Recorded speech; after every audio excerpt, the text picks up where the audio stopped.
Por empezar, esta área, el área de proyecto arquitectónico, es un área predominantemente centrada en los varones. Esto no es casual, considerando que se considere el núcleo central de la profesión de la arquitectura, ¿no?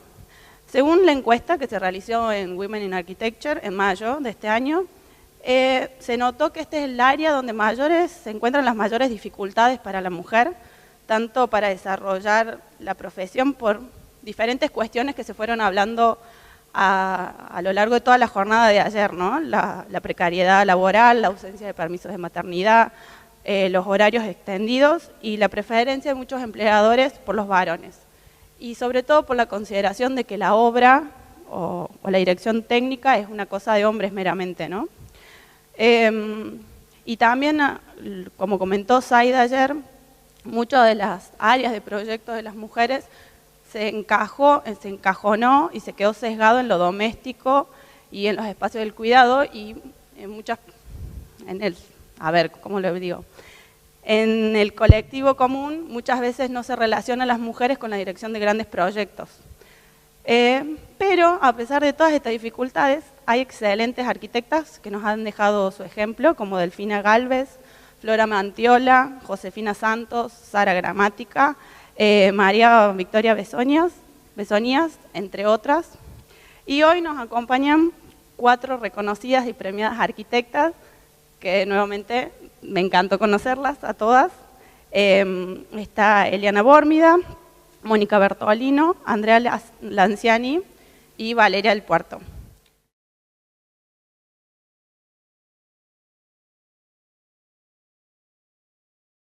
Bueno, hola. Yo soy Andrea Lanciani. Ante todo, bueno, agradecer la invitación y la posibilidad de vivir estas jornadas que realmente son conmovedoras.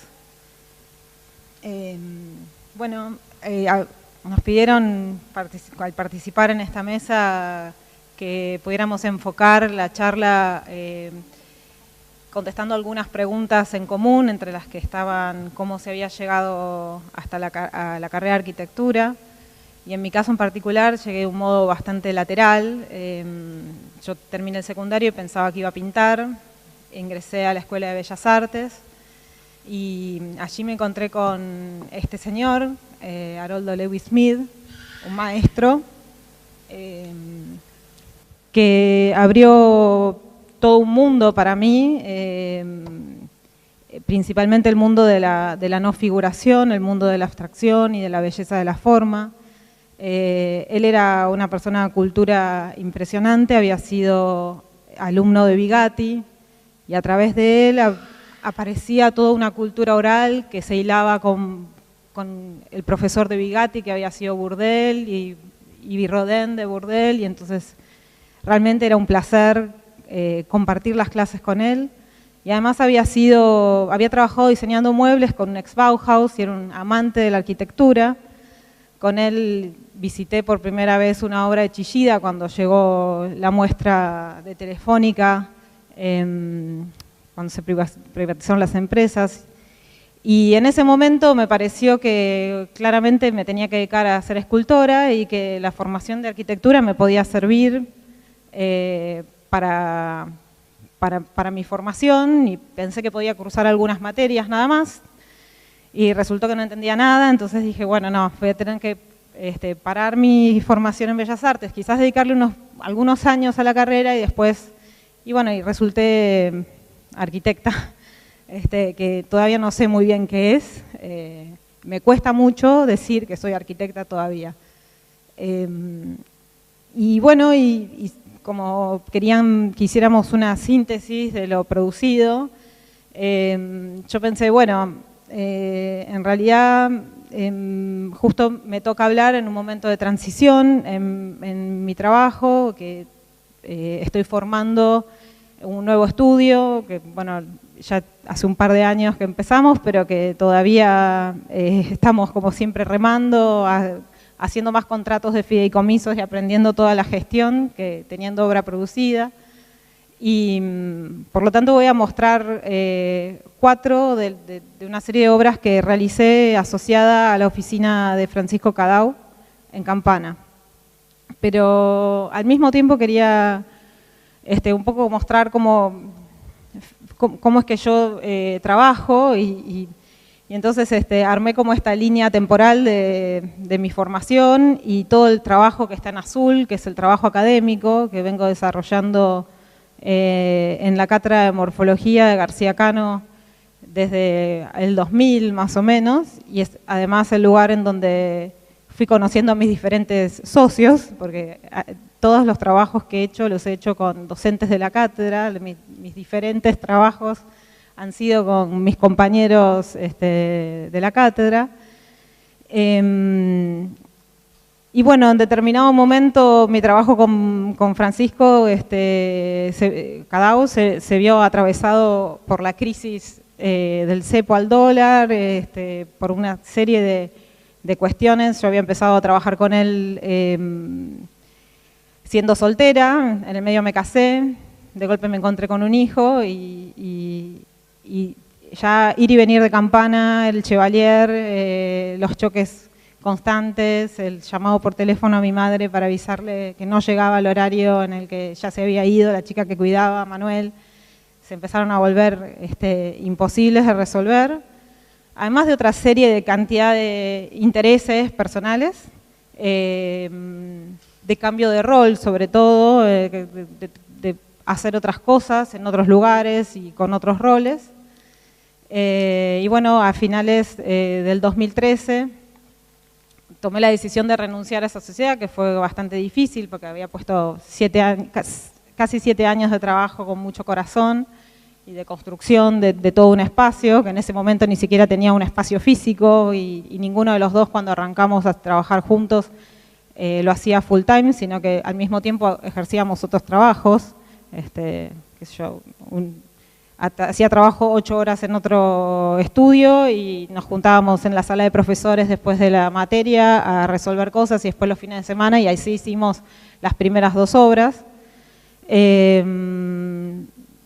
Pero bueno, digamos, eso ya casada y con un chico era imposible, y bueno, tomé la decisión de renunciar y lo estoy contando este aspecto porque quería justamente contar una anécdota personal que tiene que ver con que en ese momento también yo tenía el deseo de tener un segundo hijo y en ese ritmo de vida era imposible.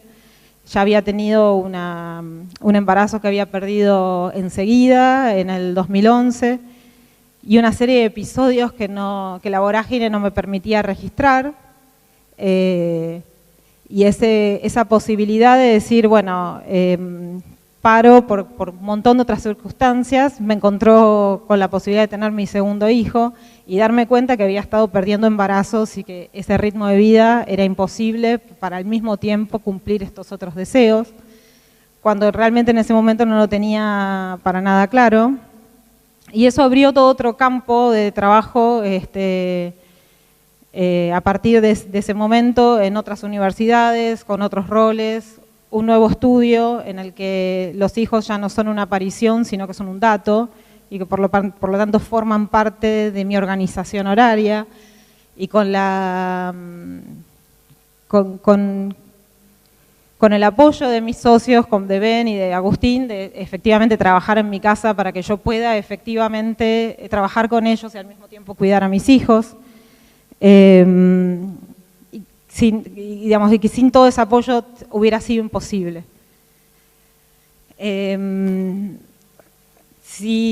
La verdad es que mi referencia como formación, sin duda, ha sido la cátedra, García Cano, Javier y sus fotos y sus teóricas de edificios no canónicos, pero sobre todo Roberto Lombardi, que en ese momento era el adjunto, que armaba una cátedra que era completamente horizontal y nos daba una posibilidad enorme de investigar, de estudiar, y además él, con su personalidad, una persona también muy culta, muy generosa, abría espacios, siempre estaba haciendo el esfuerzo de difundir el trabajo de sus pares, pero sobre todo en esa cátedra, en el momento que yo estudié, los profesores, él y Francisco Cadao, estaban construyendo estas obras y verlas, cuando yo estudié todavía no había sido la devaluación, pero de alguna manera todas estas obras eran anticipatorias de algo que después se volvió como mucho más evidente. Transmitía esta idea de que se podía construir, que se podía hacer, que se podía disfrutar, que había todo otro campo de trabajo y realmente era muy estimulante y uno sentía como estudiante que quería formar parte de todo eso. En especial esta casa, la que construyó Francisco Cadao para su hermana, la Casa de los Tamices, es como una obra paradigmática para mí de todo ese ciclo. Sigue siendo una casa procesional para todo un grupo, continuamente hay grupos para ir a visitarla. Por un lado, por toda la sensibilidad que tiene respecto de la casa y el lugar, pero también por todo el uso tecnológico que al menos en ese momento y en lo local era de una tremenda innovación, ¿no? Y bueno, una de las 4 obras que voy a mostrar es las 4 casas con patio al frente, que es una de las primeras casas que hicimos, un conjunto de 4 casas que hicimos juntos.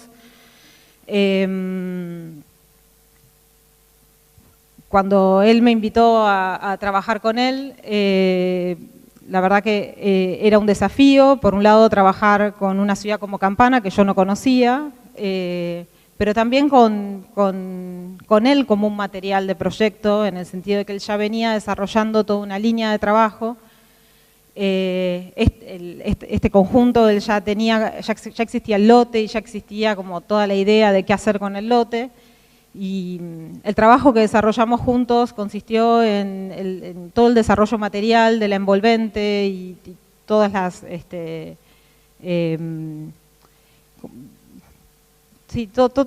principalmente eso, digamos. Es un conjunto de 4 casas y agrupadas, cada una resolviendo las condiciones de una casa mínima pensada para una clase media de Campana que pudiera acceder a un espacio común y al menos 2 dormitorios y un espacio para el coche, pero tratando de resolver al mismo tiempo cuestiones de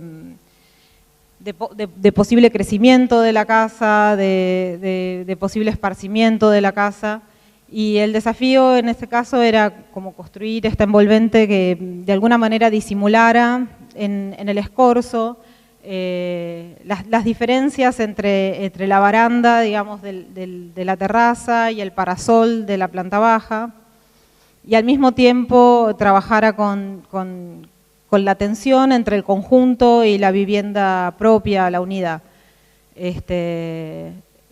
Para lo cual, entre otras cosas, además de todo el desarrollo de la envolvente, trabajamos sobre esta idea de estos cercos que continuaban un poco el trabajo y al mismo tiempo producían la situación personal de cada una de estas viviendas, que desde el punto de vista peatonal, del sentido de uso peatonal de la calle, aparecían una a una, mientras que en el otro sentido aparecían como replegadas y opacando todas estas visuales y convirtiendo como al conjunto en un gran macizo. Todo el trabajo de 4 casas, que además fue muy extenso, se replicó en esta obra, que es la que formó parte del envío a la Bienal de Medellín y que tuvimos la suerte de quedar seleccionados, en el que todo este trabajo que venía desarrollando también Francisco antes del conjunto y la unidad,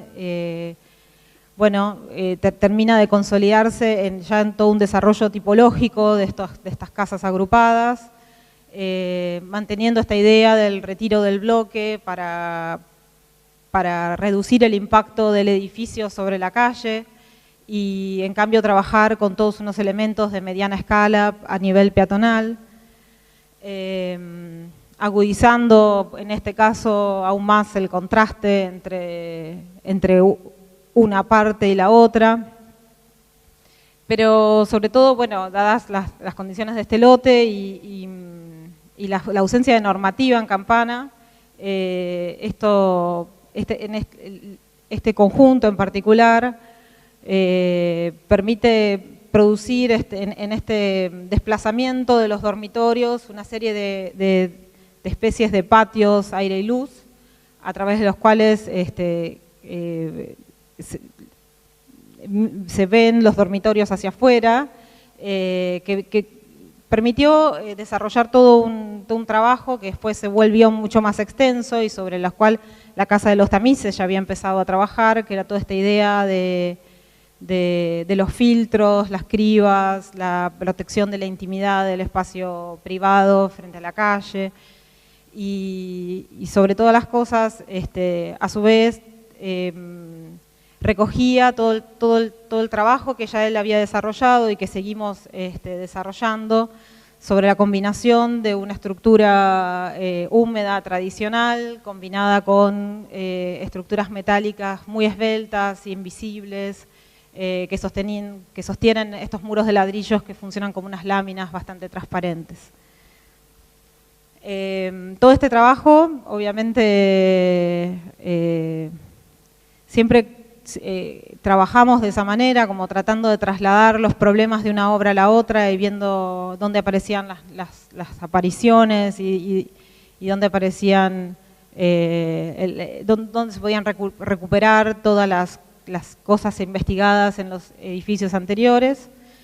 Ya para este edificio, el edificio Mirasoles Mateu, yo ya estaba trabajando full time para el estudio, también trabajaba en la cátedra, pero digamos, ya los dos, él seguía teniendo más de un trabajo, pero yo ya solamente trabajaba para el estudio y ya entonces empezamos a formalizar de alguna manera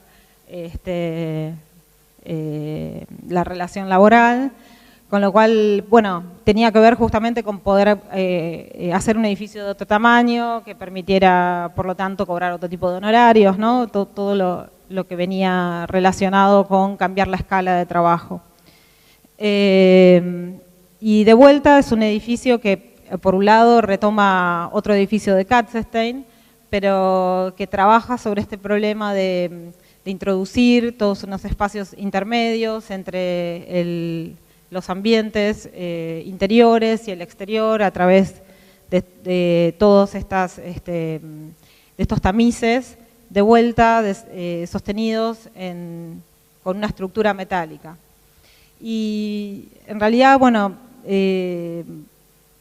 a partir, digamos, de este trabajo sobre todo y en adelante empezaron a aparecer toda otra serie de preocupaciones que seguramente tienen mucho que ver con el trabajo en la cátedra y con la influencia de la mirada de Roberto sobre la arquitectura, vinculada a la idea del material como un material activo en la obra, como en su condición material activa, y todo el problema de la textura, de las capas, y también el problema del color, que es un trabajo que me interesa muchísimo.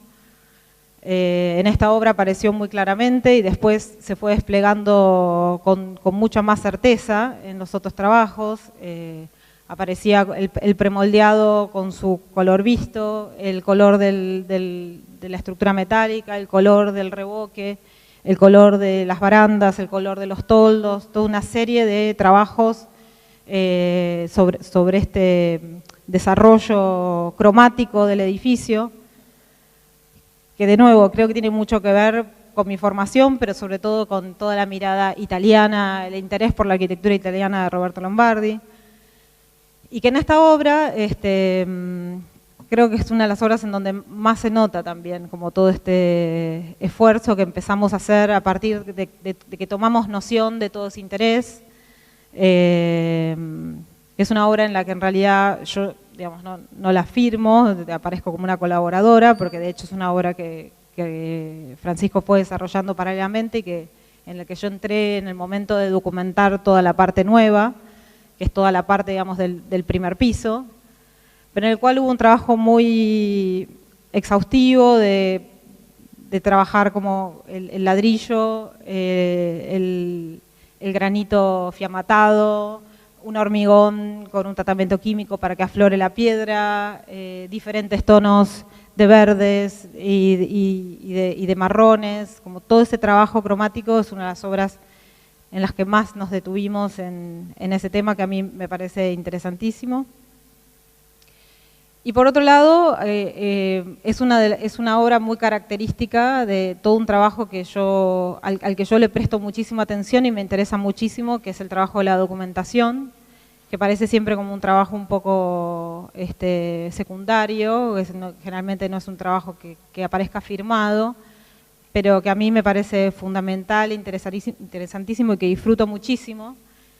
Sobre todo, bueno, pensándolo no solamente como el momento de la determinación y de la posibilidad de informar para cotizar y para poder construir, sino a mí me gusta pensarlo como un trabajo entre el dibujo y la construcción, de prefiguración de todo lo que va a ir ocurriendo luego, en el que uno puede como justamente anticipar una cantidad de cosas. Muchos de estos dibujos que yo hice en el estudio, los hacíamos más para nosotros que para el herrero que iba a hacer estos postigones o al albañil que iba a hacer estas construcciones, estos muros, como una manera de preparar y anticipar todo el trabajo que iba a haber luego en la obra. Tenían más el sentido de ayudarnos a nosotros a anticipar problemas y dirigir la obra con más velocidad, y me parece todo un trabajo muy importante y al que le dedico muchísimo tiempo. Y para cerrar, me gustaba como mostrar un poco los temas que me están interesando en este momento y hace un tiempo. En particular, hace como 7 años que venimos trabajando en la cátedra. Nosotros damos el curso de Morfología 1, que es el curso de Morfología Arquitectónica, y el curso de Morfología 2, que es el curso de Morfología Urbana. Y ya hace 7 años que venimos trabajando pensando qué es lo urbano de los edificios y qué es lo arquitectónico de la ciudad, tratando de ingresar al problema de lo urbano a partir de los edificios.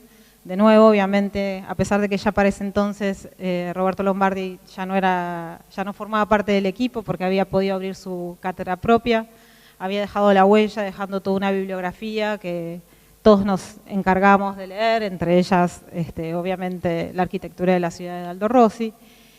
Y hace 7 años que venimos desarrollando este trabajo de pensar a las torres, especialmente, y el tejido urbano en relación a la torre, para justamente preguntarse críticamente sobre su rol en la ciudad. Ahora recientemente lo venimos desplazando hacia los edificios híbridos, a aquellos edificios que al mismo tiempo que son torres construyen una cantidad de heterodoxias que permiten ajustarse a los tejidos existentes. Y que seguramente está también muy influida por mi esposo, con el que manteníamos largas charlas paseando a nuestro hijo por la zona de Barrancas de Belgrano. Vivíamos muy cerca y nos fascinaba salir a caminar por ahí mirando edificios, y él justo estaba construyendo con sus socios en ese momento, Pablo Vela y Cristian Silva, todos estos edificios, repensando la identidad rioplatense, cómo era aquello, cuál era el material de trabajo que se podía retomar con esta oportunidad que había en ese momento de construir, y que seguramente también estaba al mismo tiempo resonando en muchos otros lados. Un ejemplo de esto es el libro de Torrado y Robinson, que publicaron casi al mismo tiempo. Nosotros de hecho compartíamos con la cátedra planos que nosotros buscábamos en la municipalidad y les pedíamos a ellos algunos que ya sabíamos que ellos ya habían conseguido. y que, bueno, tiene que ver con mi interés actual de tratar de construir edificios en la ciudad de Buenos Aires, tratando de rescatar lo propio, lo identitario, si es que existe algo de eso. Gracias.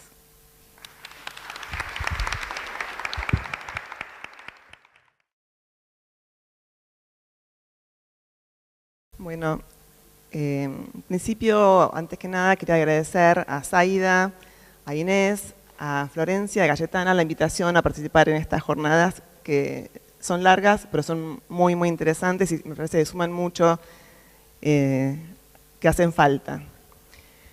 Y la invitación, en principio, fue para hablar de proyecto, pero desde una óptica, nos pidieron así, de, no sé, contar nuestra biografía, quiénes somos, de dónde venimos, y en función de eso, bueno, esta es la primera imagen, que es la imagen de mi infancia, es la imagen de la Patagonia, donde crecí, casi nací, digamos, pero crecí hasta plena adolescencia. Este es el paisaje que me acompañó y que, digamos, de mudanza en mudanza, de casa en casa, a raíz del trabajo de mi papá, nos mudamos 9 veces en 7 años. Eran adaptaciones, casas, adaptaciones, hasta que en un momento compraron un terreno en la ciudad de Neuquén. Ya estábamos más afincados en Neuquén y decidieron hacer una casa, y la casa no era la que yo había dibujado.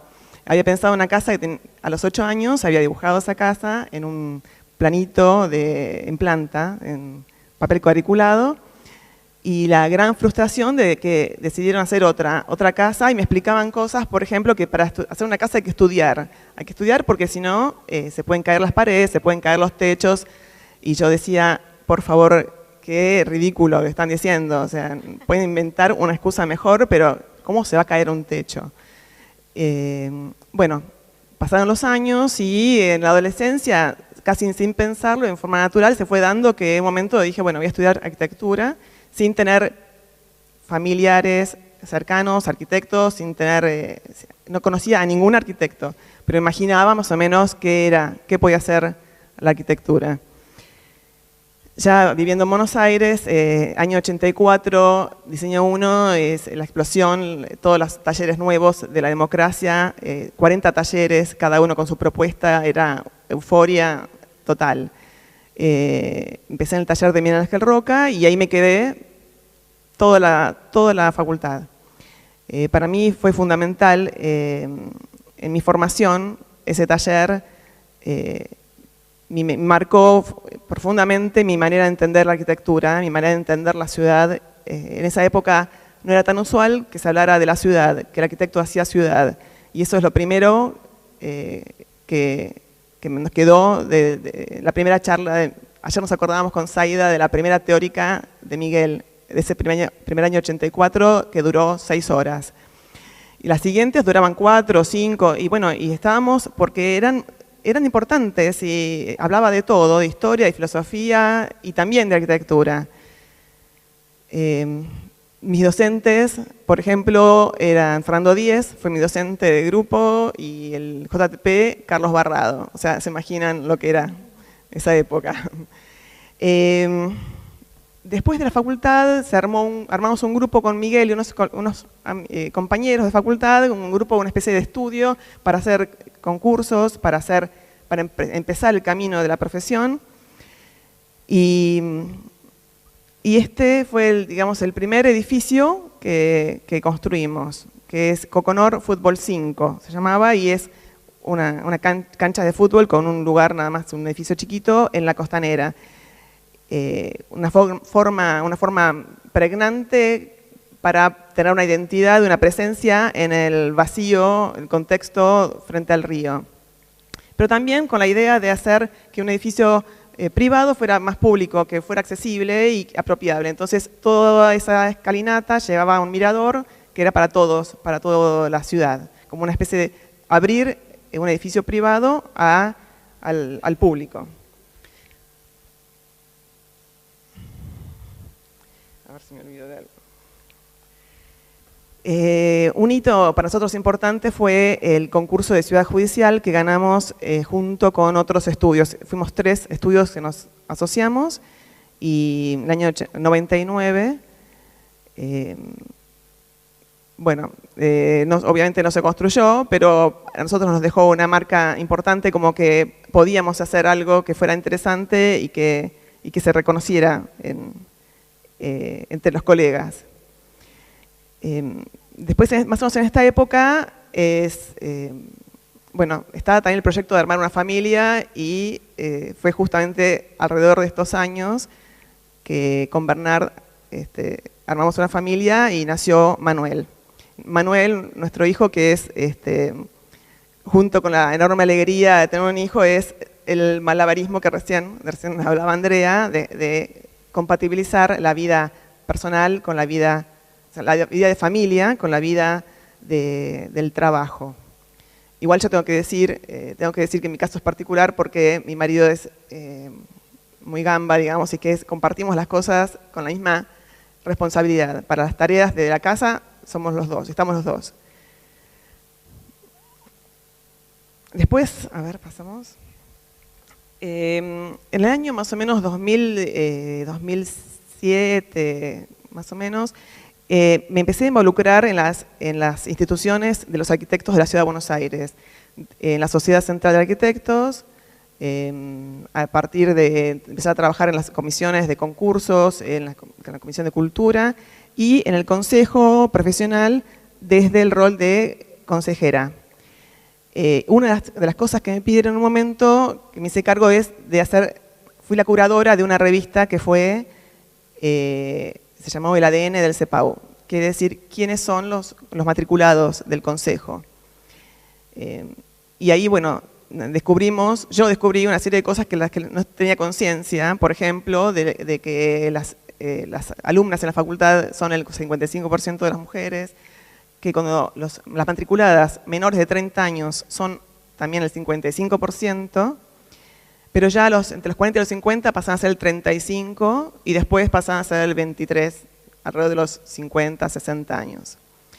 Esto quiere decir que en el camino se van cayendo porque no pueden resolver estas dificultades de compatibilizar, de encontrar el equilibrio entre la vida familiar y la vida del trabajo. Justo en el momento de más carga, más demanda de tiempo requiere la vida privada, es el momento en que también el esfuerzo profesional por hacerse un lugar, también esa demanda es más importante.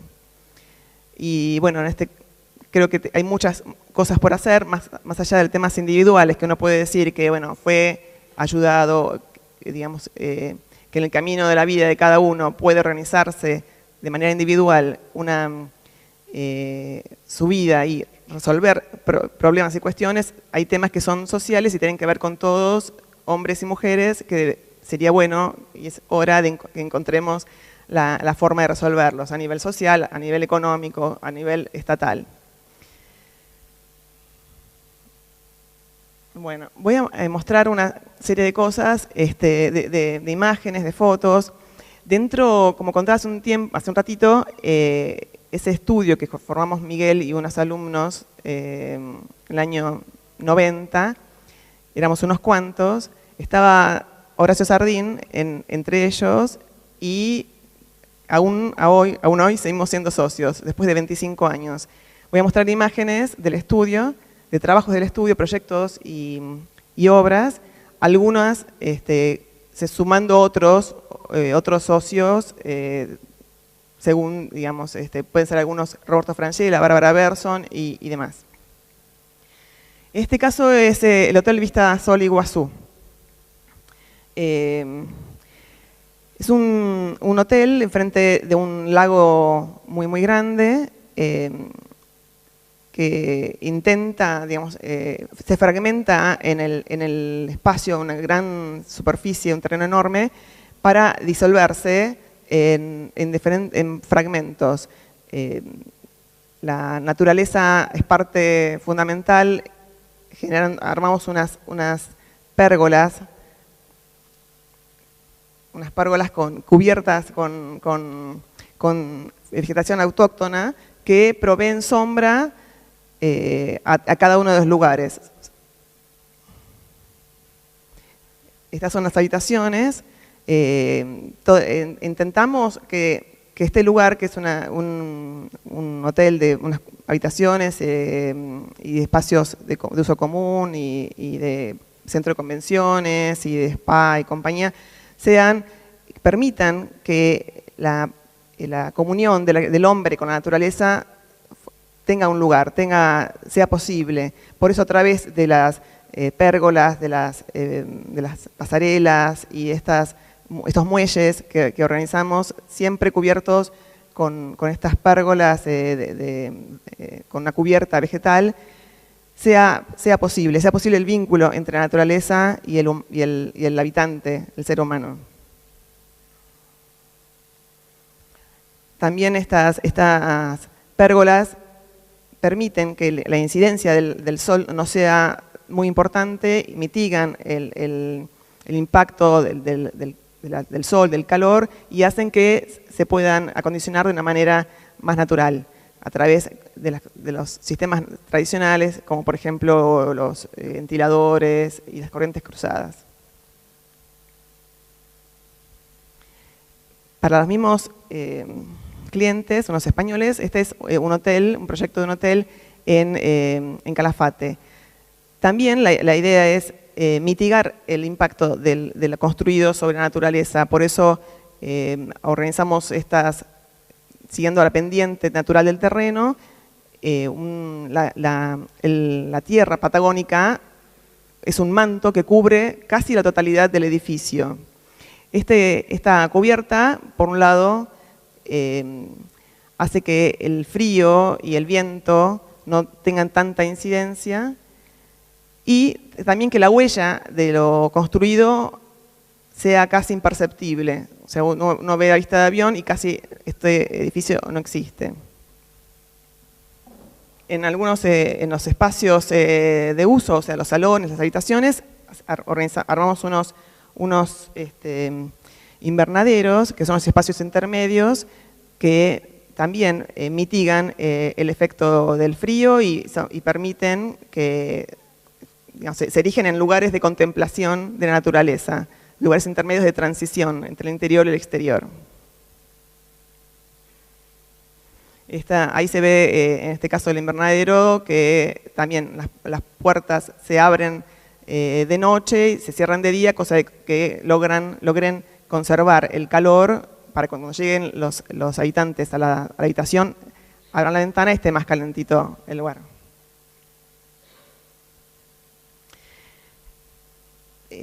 Parte importante de esta tarea en el estudio siempre fueron los concursos. Estamos siempre pensando en alguno nuevo, como una manera de pensar otros programas que si no serían de muy difícil acceso, programas distintos, escalas distintas, y también pensar algo que nos saque un poco de la cosa cotidiana de todos los días, de pensar el trabajo del día a día. En este caso, ganamos este concurso, que es el de la Escuela de Música de la Universidad de San Juan. Es un edificio que está en el medio del tejido urbano, no como los anteriores que vimos que es la arquitectura en la naturaleza, al lado justo de un auditorio que es muy importante, que es el Juan Victoria.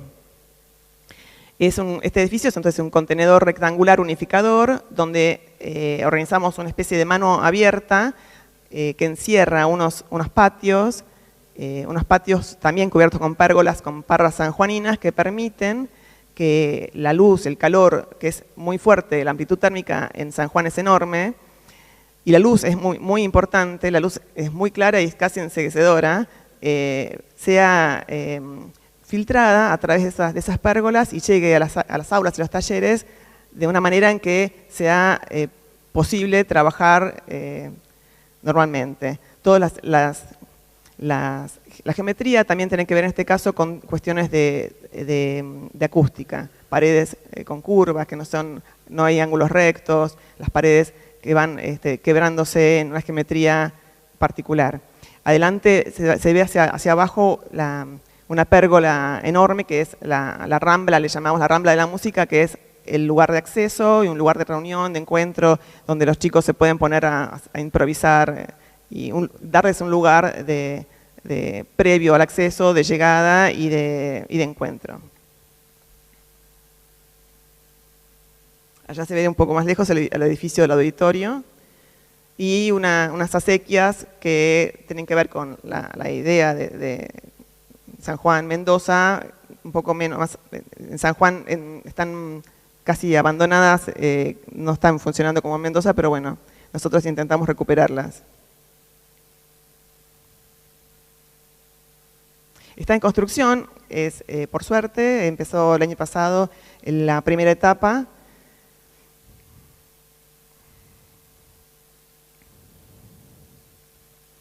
Y intentamos hacer un edificio que sea un organismo sustentable, un organismo que sea energéticamente eficiente, de bajo mantenimiento, donde, por ejemplo, las chimeneas solares o la geotermia permitan que se acondicione el espacio sin grandes intervenciones de tecnología ni mantenimiento de gasto energético. O sea, son sistemas pasivos que permiten que la inversión, tanto inicial como después de mantenimiento, sea muy baja. Ahora voy a pasar un par de fotos de edificios que hicimos también como otra forma de encontrar nuestro camino como arquitecto, fue armar nuestros propios emprendimientos a manera de autogestión. Sin esperar el llamado tradicional del arquitecto para hacer proyecto de dirección, sino que nosotros buscamos el terreno, convocamos a inversores posibles y bueno, es una manera también de generar edificios que tengan que ver con lo que a nosotros nos gusta hacer. En este caso es el edificio en Coglan, un edificio de doble frente, son 16 unidades, que tiene en el frente y el contrafrente una estructura metálica que permite que crezcan enredadas en esas estructuras unas plantas, en este caso son bignonias, santarritas y jazmines, que en diferentes etapas del año salen unas, salen las otras, pero siempre están presentes, la naturaleza presente en los edificios, digamos como una especie de elemento, de material más. No lo pensamos como algo que se agrega después, sino es algo que surge con la misma idea del edificio. Estos espacios que se generan intermedios entre la vegetación y el interior de la casa son los espacios que para nosotros son los más interesantes. En este caso, bueno, son una especie de muelles con pisos de madera que genera ese espacio intermedio como de encantamiento de una situación donde el habitante de la ciudad puede estar en contacto con la naturaleza en su propia casa.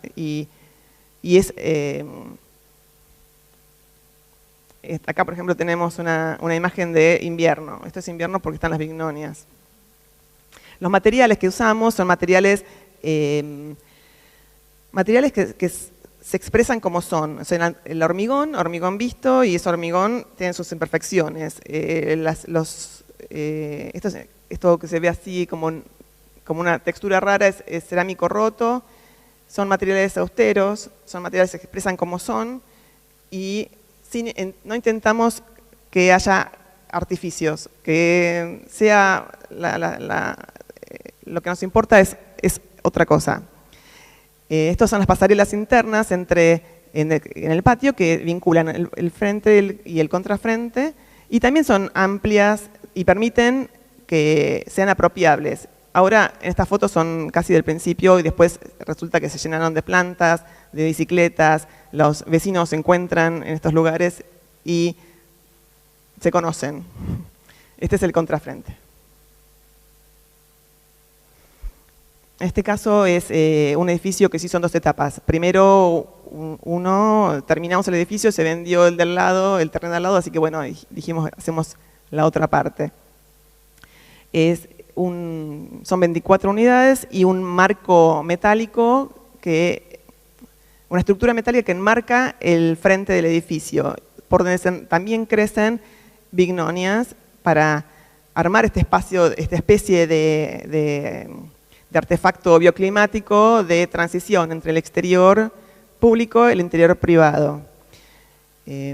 También se ven ahí una doble piel de madera que, a manera de fachada ventilada, protege el interior de la unidad.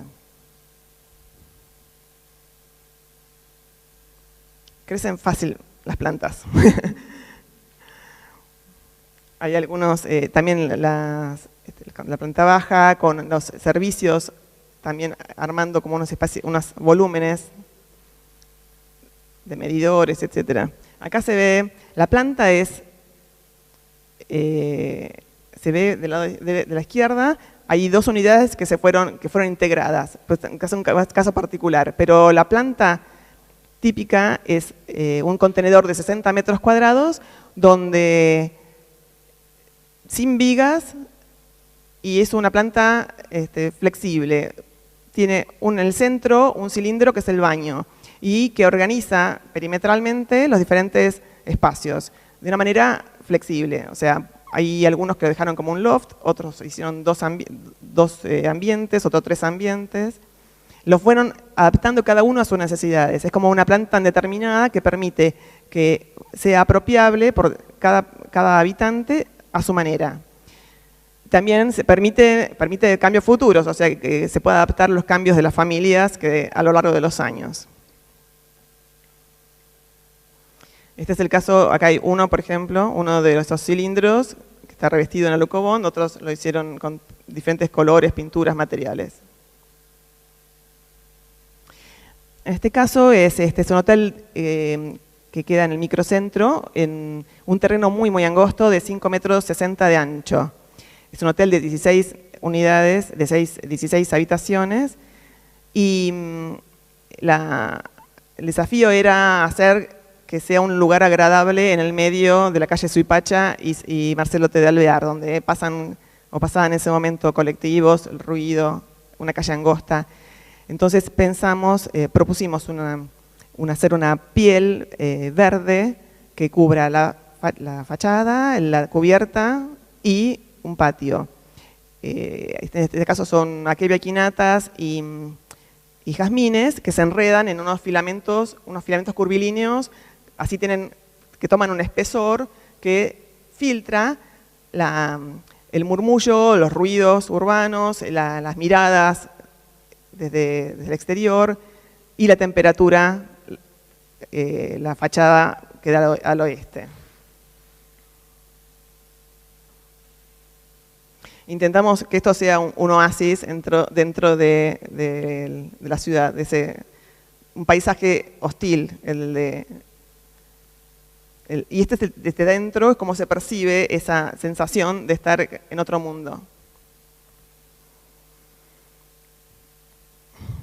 Finalmente pasamos acá por unas torres en Mongolia, nos llegó un encargo rarísimo de hacer 2 edificios en Ulan Bator.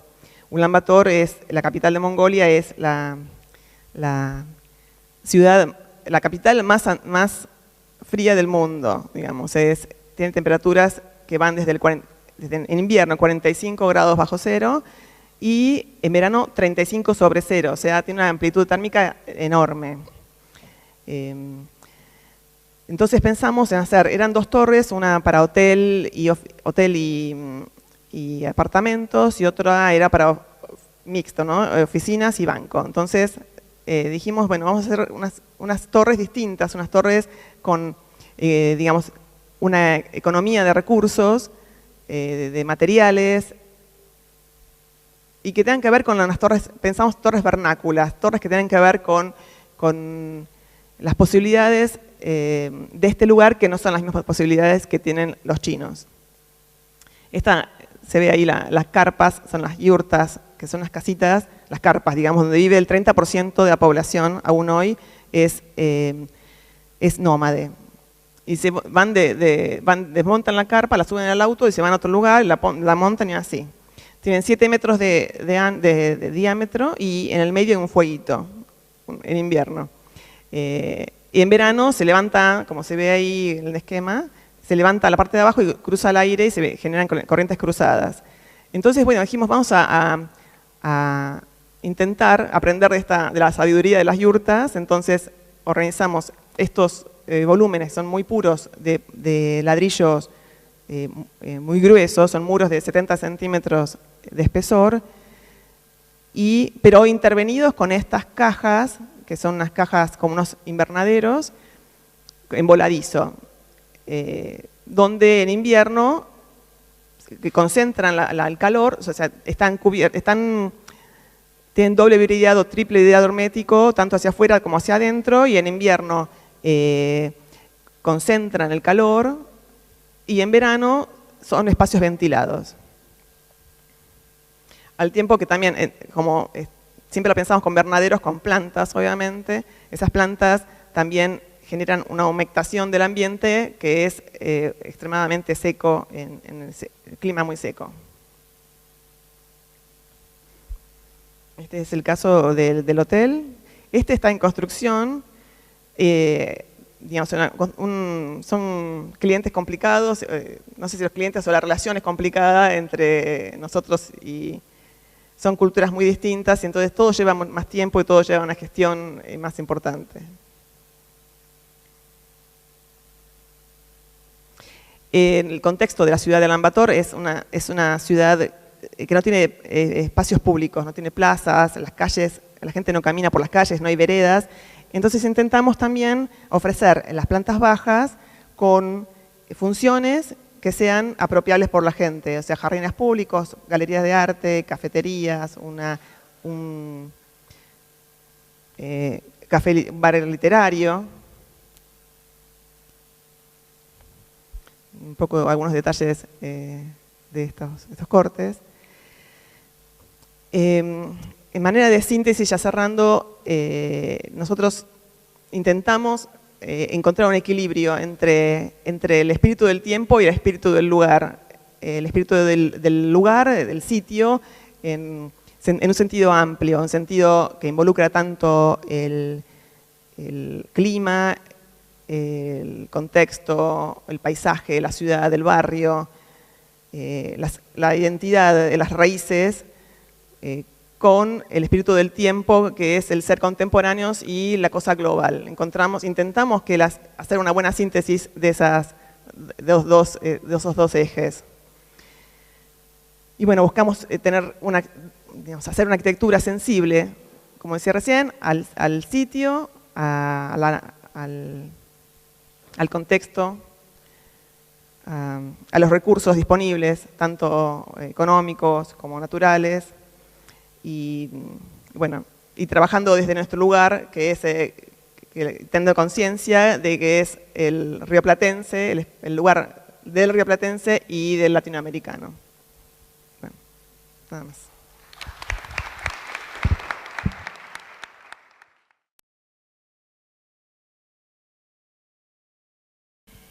Bueno, empiezo por agradecer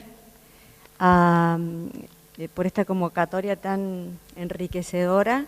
La verdad que es un honor compartir con personas tan productivas y a la vez tan agradables, tan sensibles, ¿no? En estas charlas que hemos escuchado y compartido, verdaderamente ha sido un placer. Muchísimas gracias a Inés, a Zaida, a Cayetana, a Florencia. De verdad que creo que no me imaginaba que iba a ser tan impactante para mí, ¿no? O sea, lo que siento, digamos, luego de haberlas escuchado y de estar en estos días, en este día compartiendo. Con respecto a nuestro trabajo y a mi inserción en este trabajo que realizamos juntos con Carlos Barrado, que además es mi marido y socio, lo cual ha facilitado mucho las cosas respecto de lo familiar, pero mi pensamiento en relación a la arquitectura es que en esta confluyen diversas manifestaciones de la cultura, de la vida. Entonces el arte, la vida cotidiana, la vida personal, se van fundiendo y forman parte de la creación, entre comillas, de la arquitectura. En mi caso personal, creo que busco siempre manifestarme y reflexionar a través de diversas maneras. El dibujo, creo que tengo toda mi vida dibujada, aun cuando nacían mis hijos o amamantaba o lo que fuere. También textos, objetos, en fin, que van construyendo un background que en algún momento va plasmándose en la producción, integrándose a la producción, aun cuando esta es desde ya colectiva en el sentido de que trabajamos juntos con Carlos. ¿Qué aprieto? Ah, acá. Sí. Como decía, que siempre voy buscando como una manera de catarsis, ir reflexionando acerca del tiempo, de las cosas que nos van pasando, y como cultura y como pertenencia a un lugar. En particular, las situaciones vividas que acá se explican, digamos, en relación a la crisis que pasamos en el 2001, hice una serie de banderas que tenían que ver con justamente esta frase de Atahualpa, ¿no? Las penas son de nosotros y las vaquitas son ajenas.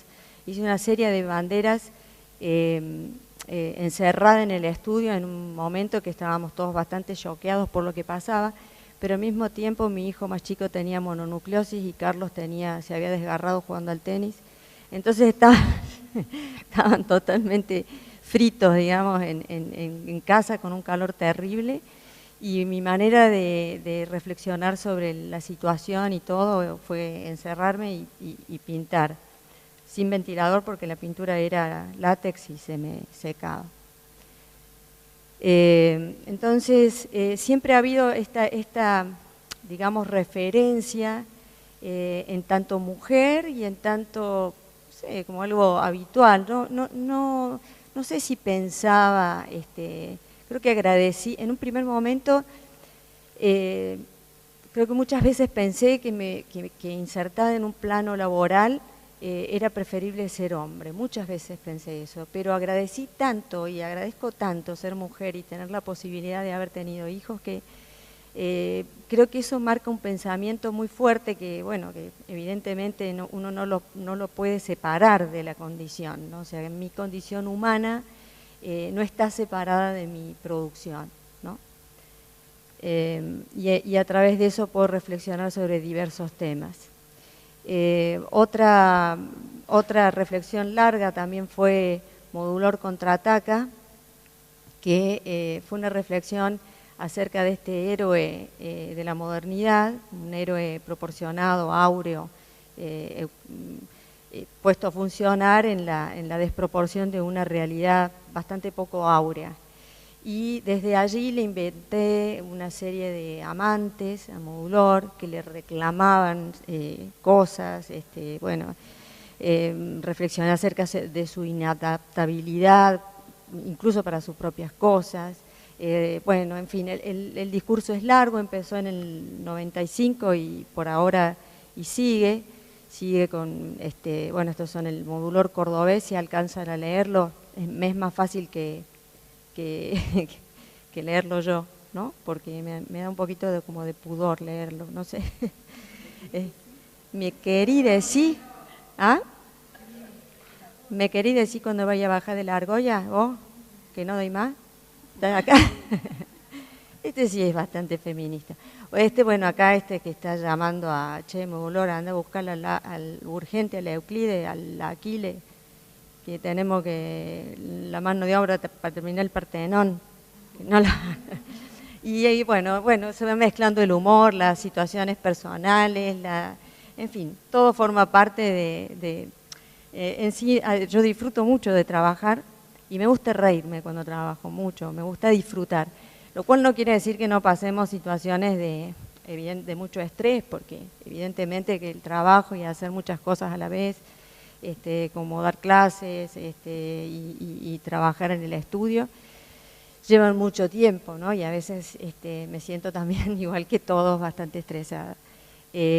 También reflexionando, por eso digo que mi vida está dibujada o hecha en pequeños objetos que después introducen en otras cosas, reflexionando en los fósiles del próximo milenio, cuando íbamos a cambiar de milenio, que yo pensé que iba a ser más notable, y sin embargo todo sigue en un continuum que no tienen grandes cambios.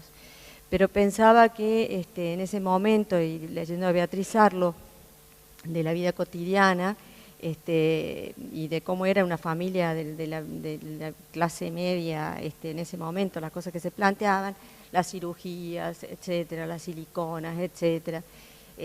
Imaginaba que en los fósiles del próximo milenio, cuando excavaran las tumbas, los arqueólogos del futuro iban a encontrar los huesos probablemente hechos polvo o no, acá no está hecho polvo, esqueletos hechos polvo o no, y una serie de siliconas que en ese momento eran solo de mamarias, ¿no? Pero después, más adelante, hice un texto también que se llamó Texto Impuro, y que acompañaba esto, ¿no? Y de todo lo que uno iba a poder encontrar, ¿no? Y después cómo nos iban a armar y decidir cómo éramos realmente los humanos, ¿no? Pero en eso llevado al plano de la arquitectura tiene que ver con una inquietud por la estructura y por lo óseo y por lo más que por lo superfluo, ¿no? Yo me voy a degradar completamente por el momento, ¿no? Y entonces, por cierto, también esto de los fósiles trascendido a otros campos, como, bueno, las vacas, las pérdidas de las vacas, cuánto nos van a durar las vacas si nos comemos todas. Y esto, bueno, van construyendo una serie de cuentos que luego van a parar a la arquitectura, ¿no? Cómo dejar las huellas, posteriormente cómo dejar las huellas o cómo rehusar eso dentro de la condición matérica de las obras. Por otra parte, la reflexión sobre la ciudad. Carlos y yo trabajamos desde el 92 hasta el 99 en el espacio público en la ciudad de Córdoba, particularmente recuperando espacios degradados de la ciudad, que fue lo más interesante, y en el área periférica.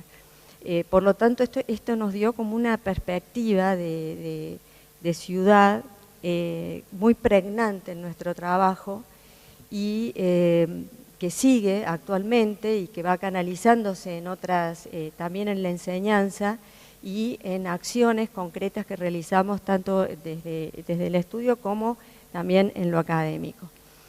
Particularmente también hice un ensayo que se llamó La hipótesis de la violencia y la estrategia de la ilusión. Acá yo he puesto, como los he puesto en paralelo a los dibujos estos con las obras, lo que he puesto es hipótesis de la segregación, referido concretamente a cómo se va construyendo desde hace un par de décadas la ciudad, ¿no es cierto?, con fronteras internas, y cómo esto destruye el espacio público y como contraparte, digamos, destruye la ciudad en realidad como construcción social, y cómo como contraparte es necesario revalorar el espacio público como una construcción social que enfrenta precisamente a la segregación.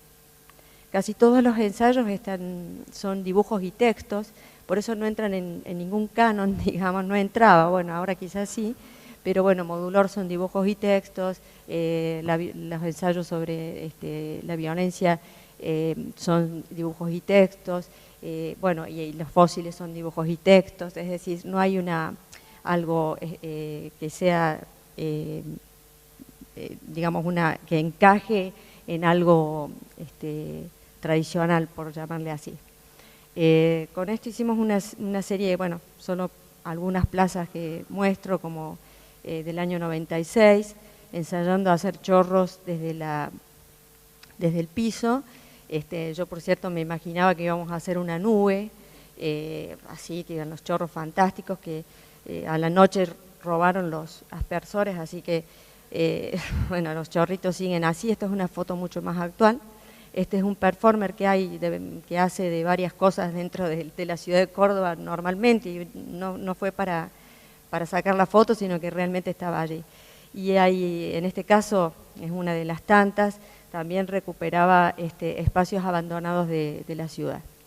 Retomando el manipuleo, el manipular de las materias, ¿no? Que también forma parte esto de producir dibujos, objetos. Siempre mirábamos estos hierros y es una imagen tan hermosa, por lo menos para mí, tan hermosa. En ocasión de trabajar en una intervención que es bastante más amplia, por cierto, que lo que voy a mostrar, en la ciudad de Las Varillas, que es una ciudad de la parte pampeana de la provincia de Córdoba. Trabajamos en diversos, bueno, tanto en la parte normativa de la ciudad, como en la recuperación de los espacios públicos y de los espacios verdes de este lugar, ¿no? Y hicimos una pasarela peatonal para salvar un eje de agua que tiene la ciudad, donde llevan agua de las napas, porque tienen las napas muy cerca, entonces van regulando el nivel de las napas freáticas, llevándola a la superficie. Entonces, todos estos objetos que venía realizando con el hierro doblado, con el hierro dulce doblado, decidimos hacer con esto esta construcción de un canasto, que fue muy sencillo, que también pasó a ser pérgola, que esta técnica, digamos, del doblado del hierro, pasó a ser baranda, pasó a ser pérgola. Parece que gustó bastante porque hay bastante de esto en la ciudad de Córdoba actualmente. Hicimos diversos tipos de bancos, porque en realidad los que trabajaban en este lugar eran muy pocos, incluso había muy pocos, siempre estuvimos acostumbrados a trabajar con muy poco presupuesto, creo que por eso nos llamaban en distintas partes. Y acá concretamente habían 3 personas, una de ellas Carlos, que trabajaba de albañil. Entonces, el intendente, por ahí cuando le debían plata no sé, tal empresa, bueno, se la tenía que devolver en, qué sé yo, hormigón o hierro, y bueno, y estos eran los materiales de construcción. Para el caso de Córdoba, que es lo que yo mostré, reutilizamos muchos materiales que ya estaban en el corralón municipal, incluso sobrantes de la pérgola que había hecho Miguel Ángel Roca, y que te decían, bueno, hay tantos caños rolados de 3 metros, de 5 de diámetro. Entonces esa tarea se transformó casi en un hábito, tanto que ya me estaba olvidando de decir, porque realmente ha sido un hábito trabajar pensando en el low cost y pensando en reciclar. Con estas experiencias, algo con lo que estoy trabajando actualmente dentro del campo académico, en un proyecto de proyección social, en un barrio con carencias en la ciudad de Córdoba, tratando de trabajar juntamente con los vecinos, con estrategias de participación, tratando de, como dicen los vecinos, hermosear el barrio, es decir, poder contribuir entre todos a mejorar algunos espacios que están degradados, así de escuelas, o de la escuela misma que está allí, el jardín, el espacio público, etcétera. En particular puse esta, por cierto que somos nosotros los albañiles, trabajamos junto con una cooperativa y gente y vecinos del barrio. Obras un poco más viejas, digamos, pero que representaron un clic para nosotros, una catalización de lo que estábamos reflexionando en ese momento. El Jardín de Córdoba, el Jardín Botánico de Córdoba, representó para nosotros la oportunidad, como decía, de catalizar una serie de pensamientos que teníamos respecto de la producción en ese momento, de la ficción de los años 90, que precisamente era la ficción del primer mundo, cuando en realidad vivíamos en el mundo de siempre, ¿no? El tercer mundo, con una serie de altibajos. Y veíamos la necesidad de recuperar un lenguaje más propio. Después discutiríamos con Ruth, ¿no? Porque realmente la inquietud fue volver, no al brutalismo, ¿no?, es que podríamos discutir, pero sí fue una posición bastante cercana a eso, es decir, frente a una, digamos, producción internacional muy marcada, con mucha pirotecnia de imagen, nosotros intentamos buscar una arquitectura más austera, más ligada a las técnicas constructivas locales y plantear una estrategia constructiva. Y que fuera nuevamente la estructura la que marcara lo primordial de la imagen, es decir, asociar la morfología con la estructura. Y, por supuesto, utilizar ahí, como pongo en estos dibujos, ¿no es cierto?, el sol como algo que es gratis, ¿no?, el sol y la sombra son gratis, y apelar a la textura de los materiales. Acá nuevamente también, por cierto, los lugares de pertenencia son muy pregnantes. Para mí los ríos de Córdoba son algo que está permanentemente en el imaginario, la sierra, el color miel del río, por el tipo de piedras, y esto es lo que está convocado en las diversas obras, y en particular acá en el Jardín Botánico. La manera de aproximarse al proyecto siempre es manual. Me sentía muy identificada con Diana, que decía a mano alzada, y realmente para mí es un procedimiento que sigo manteniendo porque me es absolutamente más fácil. Y las inspiraciones eran siempre, no eran del oculto, es decir, sí, lo oculto, pero también de lo cotidiano y de lo que estaba viviendo en ese momento, que venían mis hijos, iban al parque y usábamos el gusano, etcétera. Entonces estas pasarelas están inspiradas realmente en el gusano del Parque Sarmiento. O sea, es decir, es un gusano que va recorriendo la obra. Un concurso que ganamos, que también está pensado como un canasto, previendo que seguramente con los altibajos no se iba a poder terminar, entonces que apeláramos a que si no se terminara quedara así. Otro concurso que fue en relación a los derechos humanos. Nuevamente una serie de casas que muestro rápidamente, pero que tienen que ver con esto de lo óseo, que es la estructura, las huellas, siempre como lo más pregnante. Actualmente estamos construyendo también y también repensando algunos modos de hacer, mejor dicho, de diseñar, buscando otras manifestaciones que nos cuesta también repensarnos, ¿no? O sea, como un momento también de reflexión general. Y abordando en otras escalas bastante distintas a las que estamos acostumbrados, en las que estábamos acostumbrados, que son proyectos en los que estamos trabajando actualmente. Vuelve a ser, acá se concretan, digamos, estos pensamientos que yo mostraba anteriormente, de los fósiles, de las estructuras, de los materiales del lugar, del contrapunto entre lo abstracto y lo impuro, lograr las distintas calidades y siempre buscar también acciones que involucran otros campos, ¿no?, como acciones colectivas en el espacio público, que tanto sean aquellas que tienen que ver con la inclusión y digamos, el aporte al mejoramiento de espacios públicos, como ensayos concretamente, que ya serían como digamos, instalaciones efímeras también en el espacio de la ciudad. Esto es todo, muchas gracias.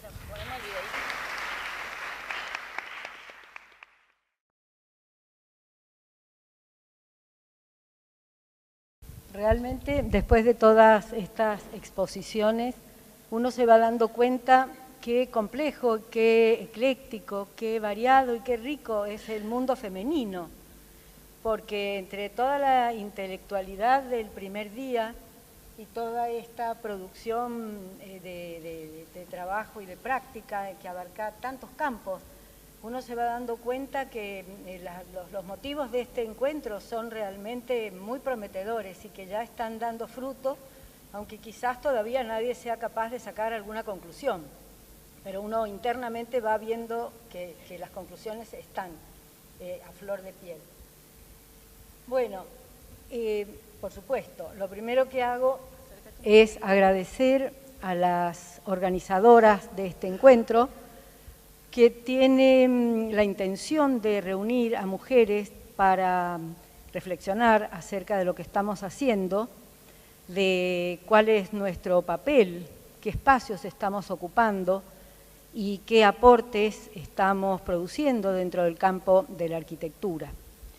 La presentación mía va a tener un enfoque particular, que como ya llevo 40 años en la profesión, o sea, soy de ese grupo que ayer dijeron que se estaba acercando casi a los 50 años de actividad en la arquitectura, tiene la posibilidad de hacer una mirada retrospectiva un poco más amplia. Así que por eso quiero hacer un enfoque que abarque dos miradas acerca de lo que ha sido este camino.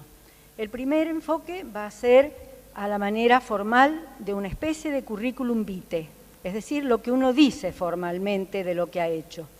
Y en el segundo enfoque, en cambio, voy a hablar del camino interior recorrido, de algo que a la edad mía uno ya se pregunta, ¿y con esto qué?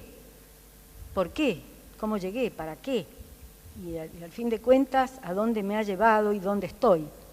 Son preguntas que uno se hace después de mucho tiempo, que no se pueden hacer antes realmente.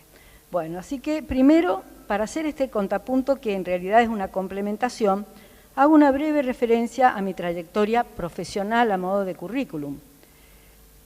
Yo estudié en la segunda mitad de la década del 60, me recibí en 1972, en una escuela de arquitectura que en ese momento fue muy pequeña y muy innovadora, en Mendoza, privada, que estaba dirigida por el arquitecto Enrico Tedeschi. Este era un hombre que venía de trabajar también en Tucumán, Córdoba y San Juan, pero que venía de Roma. Era un arquitecto italiano que traía en ese momento toda la visión muy fresca de la segunda etapa del movimiento moderno.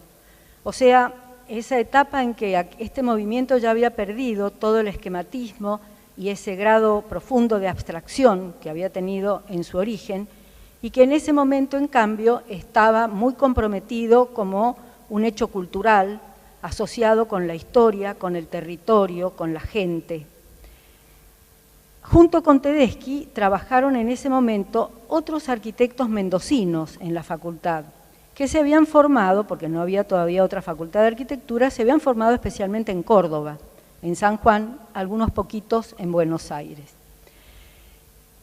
Estos arquitectos mendocinos, en este enfoque de la facultad, compartieron con Tedeschi una mirada muy particular, porque Tedeschi era un hombre comprometido con una visión orgánica de la arquitectura, muy comprometidos con la cultura, comprendían la arquitectura como un hecho cultural, con una profunda, insoslayable relación con la teoría, con la crítica y, por supuesto, con la historia. No se podía entender la arquitectura de otra manera.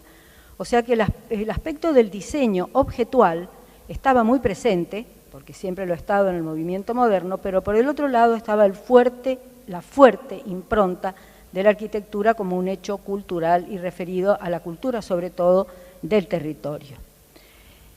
En el año 1972, nosotros nos recibimos y abrimos con Mario Jansson, que fue mi socio, compañero de todos los años de la facultad, un estudio profesional que empezó a trabajar de manera independiente.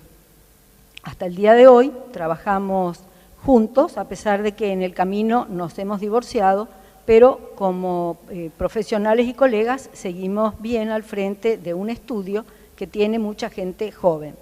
La producción de nuestro estudio ha tenido a lo largo de estos casi 40 años su momento más fructífero desde fines de los 80 y ha sido más conocido ya a fines de los 90 o ya en el 2000, porque se nos dio la posibilidad de trabajar sobre un tema de agroindustria muy mendocino, que fue la arquitectura de bodegas. Nosotros, creo que la principal contribución que hicimos en este campo fue no tomar a las bodegas como edificios simplemente de función industrial, sino como hechos culturales. Mendoza tiene una muy larga tradición vitivinícola que arranca desde la época colonial y que ha tenido un ciclo histórico muy variado. El momento en que nosotros empezamos era un momento de una gran crisis, donde debido a que el producto vino había sido sometido nada más que como un producto comercial mediocre que tenía que llegar a la mesa de todos los argentinos, pero no con una calidad equivalente a lo que merecía, no pudo resistir la competencia de la cerveza, de las gaseosas, y había entrado en una profunda picada.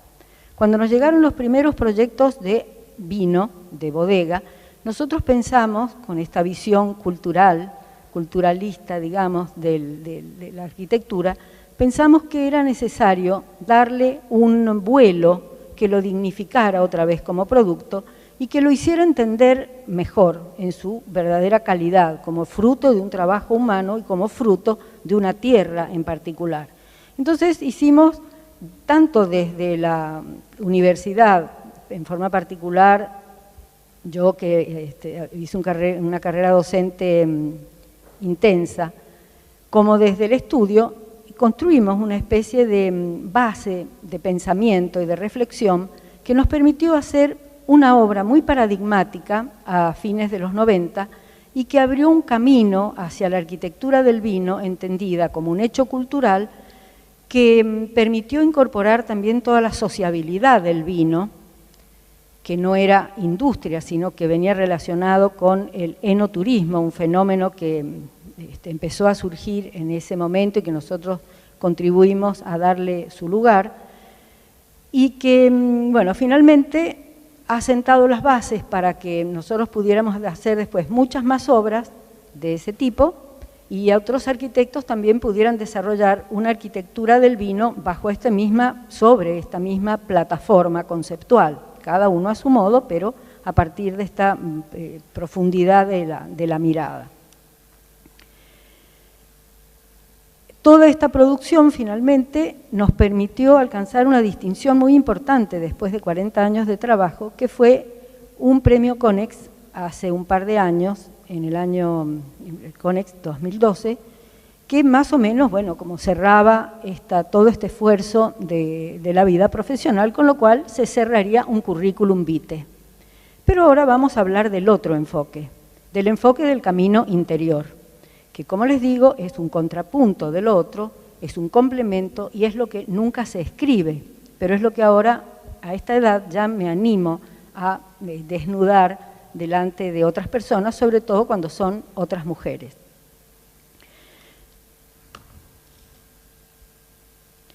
La primera pregunta que me hago es, ¿y cuándo empezó mi contacto con la arquitectura? No empezó cuando fui grande, no empezó cuando fue la época universitaria y no empezó de una manera heroica. Nunca construí nada cuando fui pequeña, dibujaba, pero dibujaba cosas que no tenían absolutamente nada que ver con la arquitectura. Fui a una escuela humanista, pensaba ser escritora. A lo largo de la carrera de docente, en realidad me dediqué a hacer historia de la arquitectura, de la ciudad y del territorio. Así que yo me preguntaba siempre por qué había tenido este pie ubicado en un lado y el otro pie ubicado siempre en el otro lado, es decir, en la práctica profesional y en la otra parte. Y me di cuenta, cuando tuve que hacer unas reflexiones, porque el año pasado, a fin de año, un arquitecto profesor de la Católica de Washington fue a visitar unas obras del estudio, unas bodegas, y después fue a visitarnos a nuestra oficina, tuvimos una larga charla y terminó invitándome a algo para mí sorprendente, que fue dar un taller de 4 semanas en la Universidad de Washington sobre el tema arquitectura y naturaleza. Y después me invitó a participar en unos grupos que tienen ellos dentro de su equipo, que trabaja sobre el tema arquitectura, cultura y espiritualidad. A raíz de las charlas que tuve que dar para montar este punto de vista en este extraño taller al que sorpresivamente me habían invitado, porque yo nunca había enseñado arquitectura, solo en mi propio estudio, pero nunca a un grupo de alumnos, yo me tuve que hacer preguntas muy esenciales, como esta: ¿cuándo empezó? Ahí me di cuenta que las experiencias de la infancia tienen una tremenda fuerza, un tremendo poder sobre las marcas que uno le van dejando en el subconsciente. Me di cuenta de la importancia que habían tenido para mí los cuentos de la infancia, los cuentos con las ilustraciones sobre todo, cuentos que se repetían, siempre eran los mismos, pero las ilustraciones, los dibujos, mostraban y permitían leer situaciones que uno como niño no podía tener en forma experiencial directa. Entonces, ¿quién no recuerda haber descendido y mirado una ciudad desde arriba como algo vivo, con edificios, con espacios, con gente, con ventanas que se encienden a la noche, con gente que hace cosas en las plazas? Una arquitectura vivida con una historia que transcurre, un artefacto que de todos modos no es orgánico, es un artefacto habitado, pero que es distinto, que necesita, la gente necesita el artefacto necesita a la gente. Y hay una simbiosis increíble que se tiene que manejar y mirar en muy distintas escalas, desde lo macro, como esta personita que va bajando y va cayendo parada, en el medio de un escenario arquitectónico, y que también se mira desde adentro, desde el detalle más directo, cuando uno va a abrir un picaporte de una puerta y va a entrar y va a sentir un olor o un sonido. La segunda experiencia importante que recuerdo de esta formación que me aproximó a la arquitectura fue el contacto con la naturaleza. Mendoza no es una ciudad grande y no lo era tampoco cuando yo era pequeña. Pero en el jardín de mi casa había plantas, era grande, era misterioso, y a una cuadra de mi casa había un extraordinario parque, donde todas las fantasías de los cuentos infantiles parecía que podían volver a tener ahí un escenario, porque ahí fue donde uno tuvo el contacto fuerte con los perfumes, con los sonidos, con las texturas, con los colores, con los espacios grandes y misteriosos atravesados por la luz y la sombra, o los espacios pequeños de los insectos, del musgo, de las pequeñas piedras, de la arena. Eso fue creando en la infancia un gusto por la materialidad de las cosas y una profunda atracción por las cosas sensoriales, por la materia, y cómo esa materia despierta sensaciones y esas sensaciones llevan a las emociones y al descubrimiento de lo que es el sentimiento y la espiritualidad. Ese fue el camino que hoy me puedo dar cuenta que transcurrí y que seguramente hemos transcurrido todas nosotras.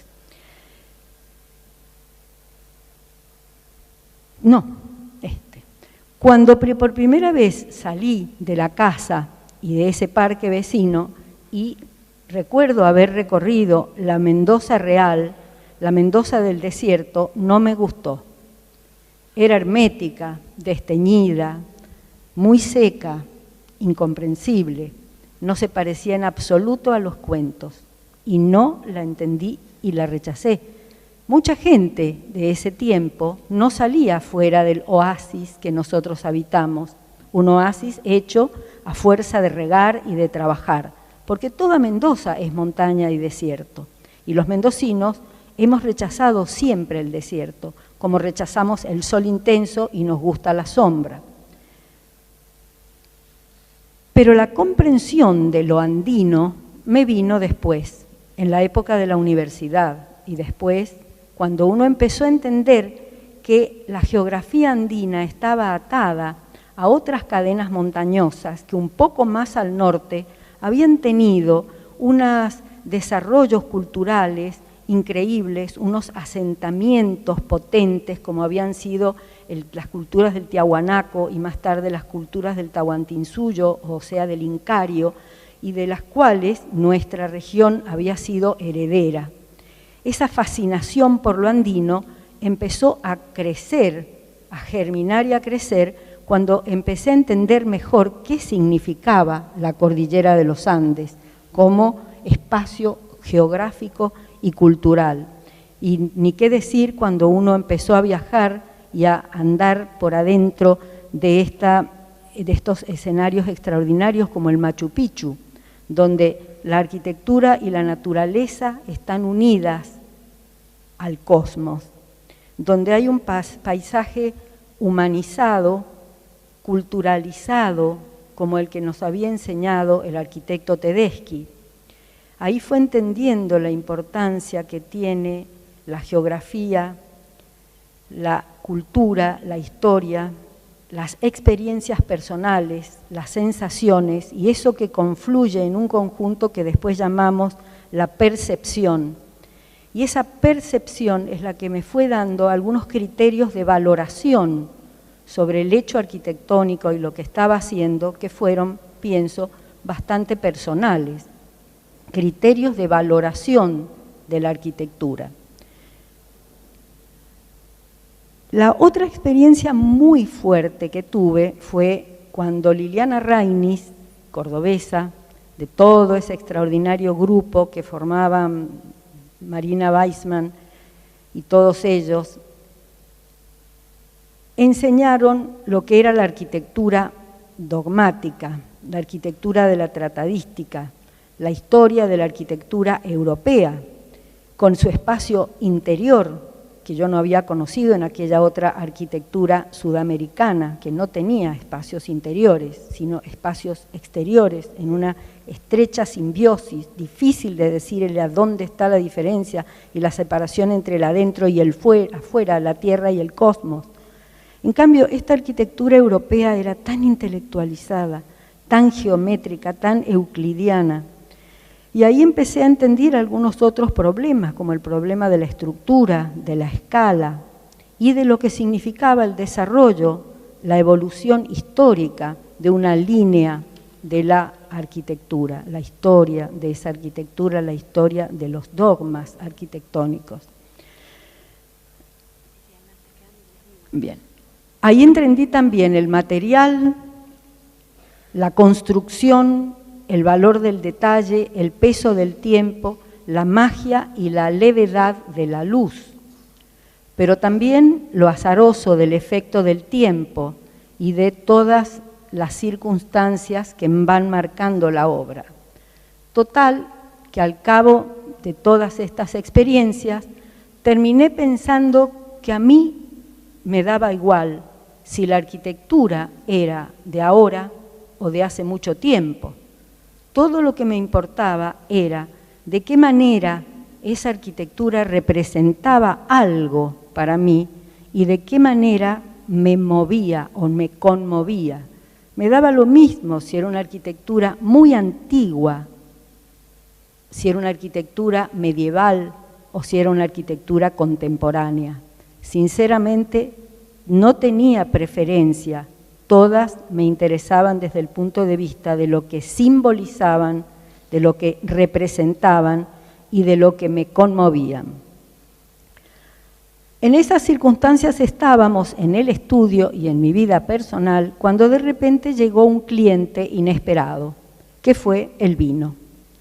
Nosotros habíamos estado trabajando, especialmente en la universidad, que es donde yo fui profesora de historia, de la arquitectura, de la ciudad y del territorio, en algunos proyectos de investigación. Habíamos formado un instituto que se llamó Instituto de Cultura Arquitectónica y Urbana, nuestro padrino fue Alberto Nicolini. Habíamos estado trabajando mucho teóricamente, habíamos hecho relevamientos del patrimonio, pero ahora llegaba la hora de proyectar. Lo primero que hice, por supuesto, fue después del shock de decir, bueno, y ahora proyectar arquitectura del vino.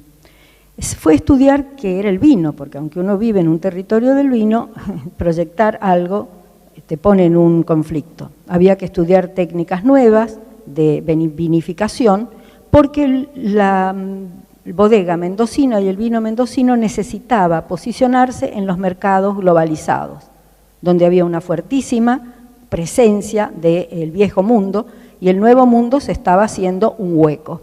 Para eso se necesitaba imagen y nosotros en Mendoza fuimos, como región líder de vino, los encargados de decir cómo. Por supuesto, lo primero que hicimos fue ver cómo se había manejado en otros lugares el tema de la arquitectura del vino. Todo era tradicional, en ese momento no sabíamos que habían otros arquitectos que habían recibido encargos iguales en otros países y que estaban intentando hacer arquitectura del vino contemporánea, porque ahí estaba el desafío. Se estaba incorporando algo muy importante que era el viajero que va a tomar vino a los lugares de origen, que es distinto de recibir un vino en su casa y tomarlo en su mesa. Entonces hay un tema comunicacional que tiene que ver con la identidad del producto, porque el producto vino se hace en la tierra. El vino no es una bebida artificial, no sale de una fábrica, nace en la tierra, por eso la identidad del lugar es tan importante, y luego se termina en la bodega. Por supuesto que esto significó que teníamos que salir a explorar nuestro propio territorio, a explorarlo de dos maneras, sensorialmente, como recién vimos, pero también entender qué territorio es el nuestro.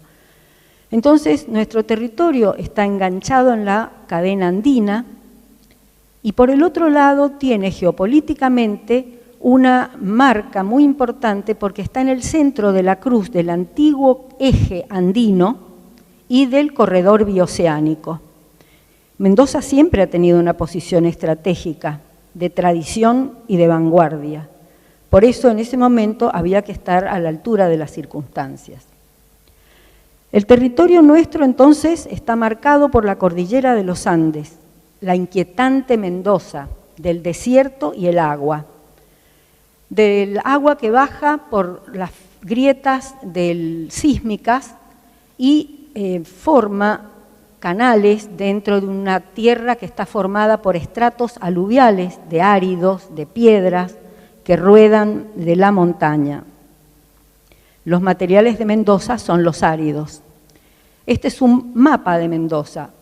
Mendoza es un desierto, montañas e islotes verdes que son los oasis cultivados, conseguidos a fuerza del trabajo de regar. A la derecha hay un pequeño esquema conceptual que permite entender esta dualidad de nuestra naturaleza de desierto y oasis. El sol derrite las nieves escurren en el suelo, agua subterránea, agua superficial, oasis naturales y el hombre que entendiendo ese proceso crea oasis artificiales de cultivo donde todos vivimos y vivimos sobre todo de la arquitectura. Esa es nuestra cultura. Cuando llegó la primera obra importante, nosotros estábamos preparados para decir algo. El primer inversor extranjero que llegó en un momento de crisis y que por su confianza ayudó a levantar la industria del vino local y argentina fue un holandés, un señor que ha muerto el año pasado, Meinder Pon, que creyó en nuestra propuesta. Le dijimos que era necesario hacer una bodega que tuviera una reserva de flora y fauna de desierto alrededor y que fuera presentando experiencias en un recorrido para que la gente, al aproximarse a la bodega, pudiera ir entendiendo ese discurso del paisaje, que es el que explica todo más allá de las palabras, un discurso sensorial que termina dando una comprensión conceptual. Entonces, aquí se ve el eje terminado del espacio Salentin, abajo la bodega, en el centro Quilca, que es el espacio de recepción de visitantes, y arriba de todo una pequeña capilla. A la derecha pasa la ruta. Este espacio Salentin en realidad no fue diseñado todo junto. Empezó y tuvo 3 etapas a fines de los 90 y terminó unos 7 u 8 años después. Lo primero que hicimos, en el dibujo de la izquierda, fue la reserva de flora y fauna, el pequeño oasis cultivado y la bodega al fondo, con el fondo más imponente posible de montañas, porque hasta ese momento el vino argentino no se asociaba con los Andes y había que presentar una imagen de marca potente y hacer que el espectador o el usuario caminara a lo largo de un eje y recorriera desierto, oasis, hasta llegar a la interioridad de la bodega. Unos años más tarde, el dueño, entusiasmado por lo bien que le iba, decidió hacer una capilla celebratoria, que es la que está en el segundo dibujo a los pies. Esa capilla permitió imaginar una reformulación semántica de ese eje como un eje procesional, donde se recogía la vendimia, en la capilla se hacía una bendición de los frutos, como se hace en Mendoza usualmente, y de ahí se iba a la bodega para elaborar en un acto verdaderamente procesional y celebratorio, introductorio de la temporada de vendimia. Finalmente, el cliente nuevamente quiso hacer una recepción de visitantes, porque eran tantos los que iban, que nos pidió hacer un edificio para restaurante, bar de vinos, colección de arte, etcétera, que nosotros, bueno, nos costó bastante definir dónde poníamos y lo pusimos en el centro del eje, atravesable por esto. Bueno, lo cerramos ya. Estas son algunas imágenes ya muy del proyecto que están mostrando cómo todo esto que hablé antes se fue materializando. Concéntrense en los materiales, la tierra, el tiempo, la pátina, los materiales interiores, la tierra, el plomo, la piedra, el agua, el arte. Esta esquilca en el centro, la puerta, el hormigón lavado, los patios de arte, el eje, ahí hay obras de Diana Cabeza, siempre incorporamos arte, los espacios sin color, abstractos porque el color está afuera, la arquitectura que no dice nada por fuera, pero que espera recibir, los Andes, al fondo, la viña, la arquitectura interior, la estructura tan importante que marca la forma, las tipologías recogidas de la historia, esta fue una obra bastante posmoderna, planta de cruz griega con crucero iluminado. Ahí se ven algunas imágenes más que hablan un poco sobre la reformulación del Renacimiento, pero con esa sensorialidad sudamericana.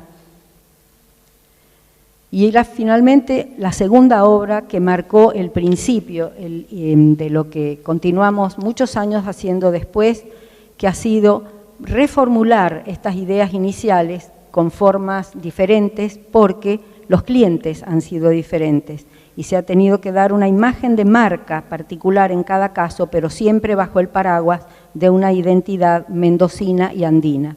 Y cómo estas formas, esta es una bodega de tipología lineal con grandes rocas, está en el camino que cruza a Chile, adelante hay unas escaleras dobles, pero abajo de las escaleras está la administración y arriba hay terrazas para mirar el cielo, la montaña, el desierto, la viña. Y en el subconsciente, muy profundo, uno reconoce de dónde vienen esas fuentes de inspiración, de las experiencias andinas que uno siempre ha mantenido y que en algún momento, también un poco cerrando el ciclo de todo esto, también otras revistas extranjeras han reconocido como valores. En esto de National Geographic, hace unos años, dijo, Mendoza y el vino es un lugar uno de los 10 lugares del mundo que se deben visitar antes de morir. Y llamó a nuestra obra Hija de los Andes. Así que eso fue también un poco el cierre de la época arquitectónica. ¿Qué me ha quedado en este momento de crisis del campo, de crisis de las economías regionales, de tanto haberme movido entre el campo y la ciudad? Una duda muy grande. ¿Qué pasa con nuestra agricultura? ¿Qué pasa con los habitantes del campo? ¿Qué pasa con la mentalidad agrícola? ¿Dónde están? ¿Qué destino tienen estas naves de proa que han estado sembradas en el territorio para desarrollar si todos están emigrando hacia las ciudades? ¿Qué pasa con el urbanismo de nuestro país? Ese es el drama en el que me encuentro y en el que voy a dejarme llevar a ver a dónde llego. Muchas gracias.